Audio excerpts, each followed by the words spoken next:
Hi, my name is Katie Liz, and this is the story of how I found out that I have ovarian cancer. I found out a little over a week ago, so I've had some time to sit with it.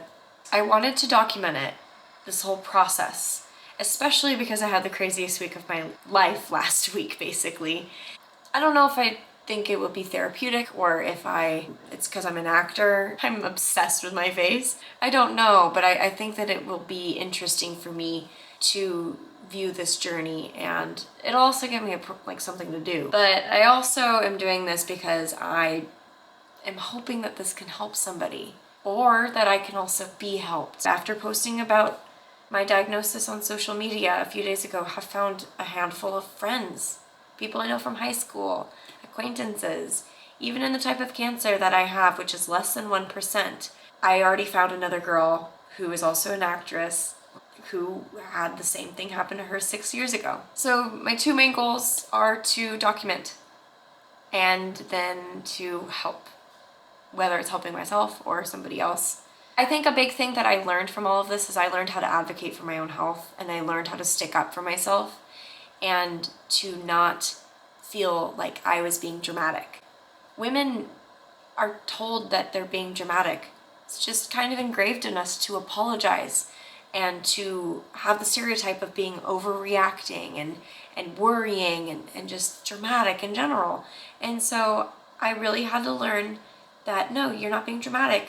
Something's wrong, go in. And luckily that saved my life. So if I can just share this and it helps somebody else, then it's worth it. It's all worth it.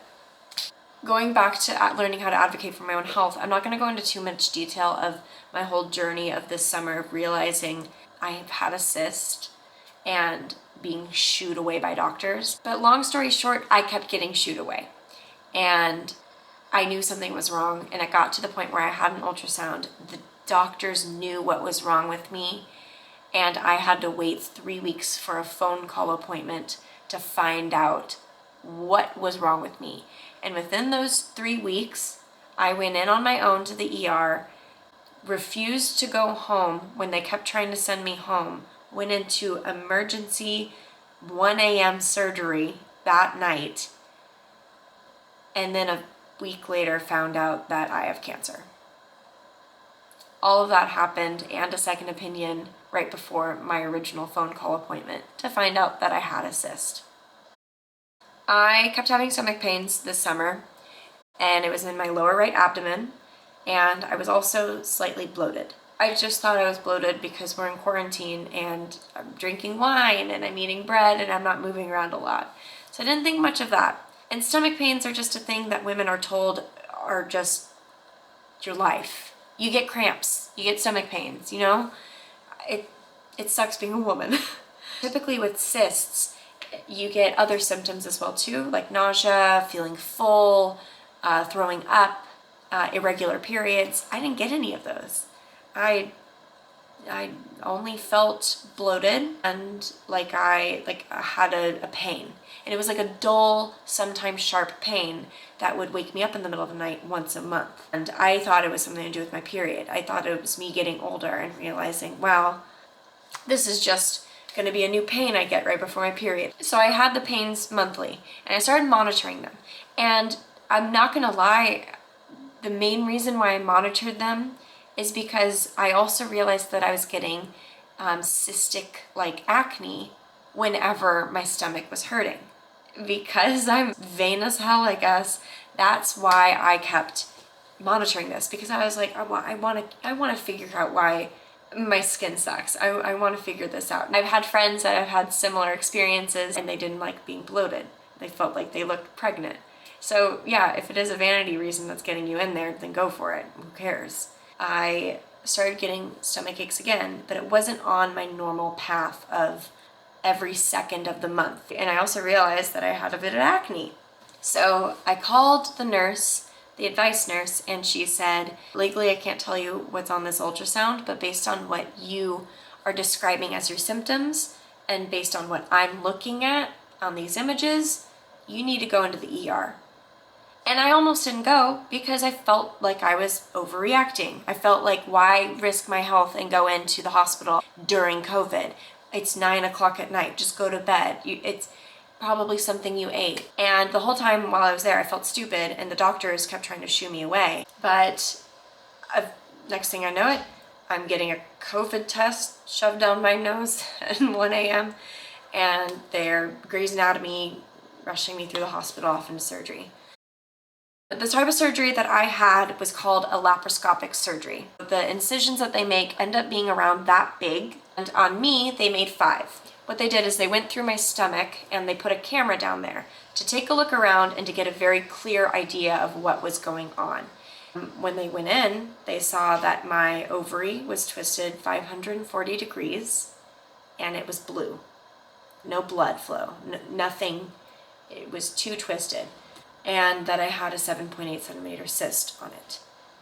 So they went in, untwisted my ovary, and took the cyst out through my belly button. I think that is so gross. That's so gross. I'm so squeamish. I'm so squeamish. I'm such a weenie when it comes to that kind of stuff. So after my surgery was done, they called my fiancé David and gave him an update. So that the surgery went great. But they also said that if I had waited 24 to 48 more hours to go in, I would have had internal bleeding and died.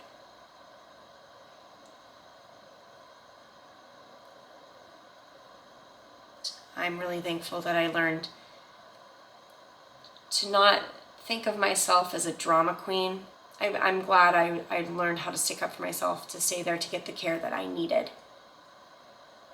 A few days later, by then I could walk. I sat down with my doctor who did my emergency surgery, and she told me that I had a teratoma, which is a type of tumor also known as a dermoid cyst. When I heard tumor, I got scared because that's a scary word, but this type of teratomas are typically benign. So it had 2 parts in it. A mature teratoma was one part of it. And that is the part that is benign, it's safe. What's actually in it is really freaky and gross. Oh!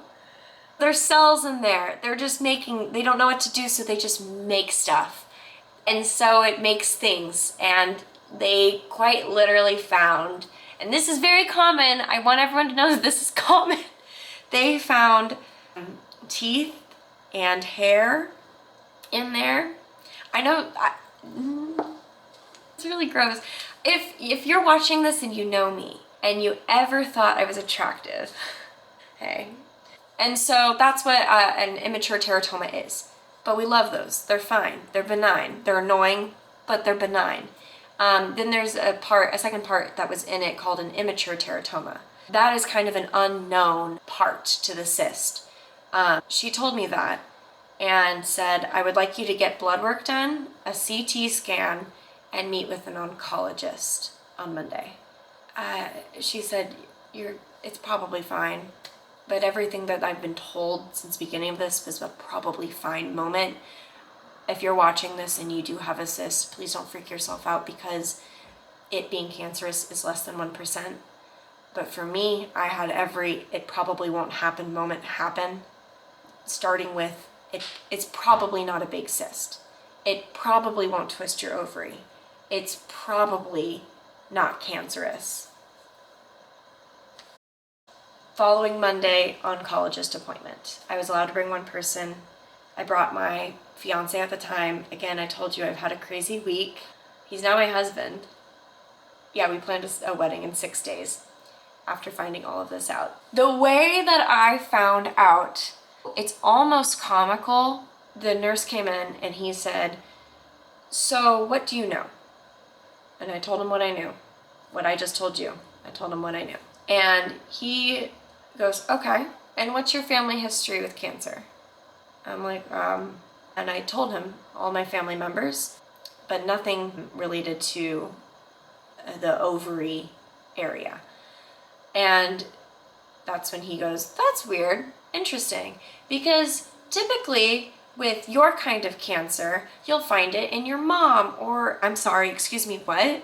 With my kind of And my fiance was like, does she have cancer? And that's when he was like, yes, I thought you knew that. I didn't like that. I don't like any of this, but... And so then that's when the doctor came in and she started talking to me more about it and explaining to me the chemo process that I will have to go through. It's a quick chemo process, the one that I was prescribed. It's called BEP. Basically, it's quick but intense. So I'm gonna have to do 3 rounds of this chemo, 5 days of 4-hour sessions in a row, Monday through Friday, and then 2 weeks of a chemo pill on Mondays, and then 5 days on, 2 weeks off with the pill. 5 days on, 2 weeks off with the pill. So it's going to be a total of 9 weeks. And I'm going to lose my hair. And when I found that out, that was about a week and a half ago, and I hadn't cut my hair in a year. And it was long. I'm going to go over why I cut my hair and a whole nother thing. But long story short, that is how I found out that I have ovarian cancer. The stage is unknown right now. Stage, I found out, is how far the cancer's spread in your body. It is a stage 1 because in my CT scan, they couldn't see anything. However, cancer is microscopic, and they definitely found in my cyst, and when they took my cyst out, it burst in me, so it's in me. But they just don't know if it's stage 1, A, B, or C. They also measure it on grade. And grade is measured out of 3, whereas stage is measured out of 4. Grade is measured out of 3. And grade is how angry the cancer is, how intense it is. And I am at a stage 2 out of 3, with 3 being the angriest. So stage 1, A, B, or C something, grade 2. I was told and have been told by all my other opinions that if you have a stage, it doesn't matter the stage. If the stage is a 2 or if the grade is a 2, it doesn't matter if one of them is a 1, you're gonna have to go through chemo. That's what I'm going to be going through very soon. So that was about a week ago, and since that, like I mentioned, I found out I had cancer that morning and planned a wedding that night to happen 6 days later. Got a huge haircut. I'm dyeing it soon. So when I dye it, I've never dyed my hair before. So I'm just going to document this all. I don't want this to be a sad series. I want it to be informative. I'm not ready mentally at all for this. I'm really not. So if you have any tips on what I should prepare myself for, if you have gone through this, if you have a family member or anything, it's welcomed here. Thanks.